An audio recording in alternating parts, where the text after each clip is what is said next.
आज हमन ह कुम्हारी थाना में हवन। बीते रात के वह हरे मामला हरे कबसदा गांव में अवैध शराब बेचात दो झन भाई मन अपराधी मतलब भाई मन पकड़ी से थे।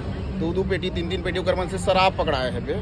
और ये मामला कबसदा गांव बस के नो हरे, छत्तीसगढ़ के और दुर्ग जिला के एक ठक गाँव में अवैध शराब बिकत है और काकर संरक्षण में बिकत है बे।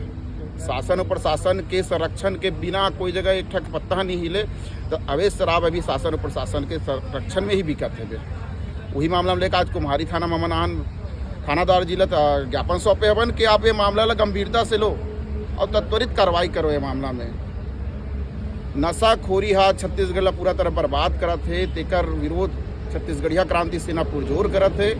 और अगर शासन के प्रशासन के सही तरह से में विरोध बंद कराए में नशाखोरी ला और अवैध शराब ला अगर सही कार्रवाई नहीं हुई तो छत्तीसगढ़िया क्रांति सेना अपन तेवर में बूता करही और छत्तीसगढ़ ला पूरा नशा मुक्त करही। जोहार छत्तीसगढ़।